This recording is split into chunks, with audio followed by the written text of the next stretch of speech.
Le but ici, c'est de reconnaître des petites images. Donc chaque image ici est du type 32 x 32 pixels en couleur et il s'agit de classer ces images parmi 10 catégories, voiture, bateau, avion, cheval, etc. Alors on a déjà rencontré cette base CIFAR 10 lorsque l'on faisait des couches denses, mais on avait à ce moment-là péniblement obtenu 50% de précision. Alors voyons si avec nos couches de convolution, on peut faire mieux. On va construire un réseau un petit peu plus sophistiqué pour cette base de données CIFAR 10.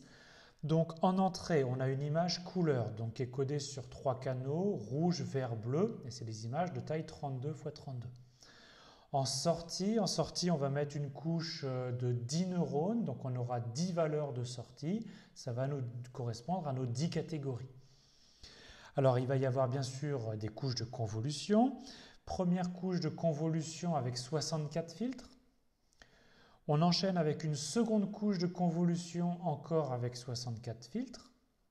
Et ensuite, on va diminuer la taille de nos données. On va faire une couche de pooling. Donc de pooling 2 x 2, du max pooling 2 x 2. Donc ça réduit la hauteur de notre image par 2 et la largeur par 2. Donc ça divise le nombre de pixels par 4. D'accord ?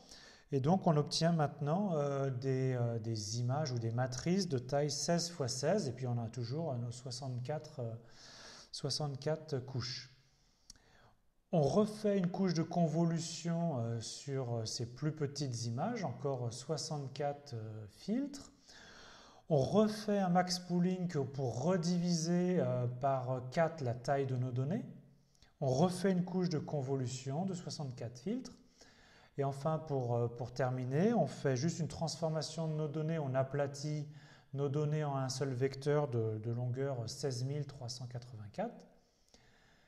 Ensuite, une couche dense de 10 neurones, donc qui est reliée, chaque neurone est relié à chacun des 16 384 coefficients précédents.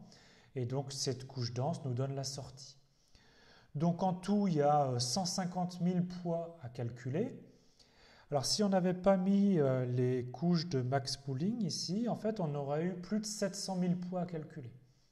Donc les couches de max pooling, ça permet de réduire drastiquement le nombre de poids à calculer. Je vous rappelle qu'une couche de pooling, ce n'est pas une couche de réseau de neurones, c'est juste une réduction de la taille des données. Je vais vous parler ici du max pooling de taille 2 x 2. Donc sur notre entrée, on prend une sous-matrice de taille 2 x 2 qui va correspondre à un seul coefficient de la matrice de sortie. Et pour le max pooling, on prend le plus grand des 4 coefficients ici. C'est lui qui sert de valeur en sortie. Même chose ensuite pour une autre sous-matrice de taille 2 x 2 qui donne une valeur en sortie. Et donc évidemment, le nombre de lignes a été divisé par 2, le nombre de colonnes par 2, et donc la taille de nos données en sortie est divisée par 4.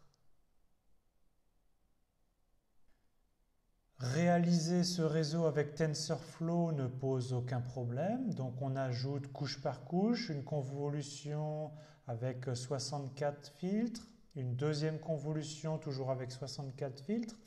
La nouveauté ici, c'est qu'on a une couche de pooling, donc c'est du max pooling et de taille 2 x 2.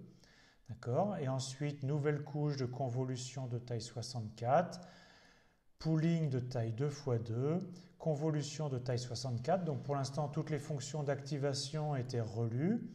Ensuite, on aplatit nos données et pour la couche de sortie, on utilise une couche dense avec 10 neurones et l'activation softmax. Alors les résultats sont plutôt convaincants. Je vous rappelle qu'avec nos couches denses, on avait auparavant obtenu qu'environ 50% de précision. Ici, on obtient environ 80% de précision sur les données d'apprentissage et 75% sur les données de test. Alors ici, voici quelques illustrations. Ici, un bateau bien prédit avec une confiance de 90%. Ici, un bateau bien prédit avec une confiance un peu plus faible. Les grenouilles ici sont bien prédites ici. Les voitures aussi. Alors ici, on a un souci avec un chat qui est déclaré comme étant un chien. D'accord? Mais vous voyez quand même que les images sont assez petites et sont assez pixelisées. Et donc, ce n'est pas non plus choquant qu'il y ait des confusions.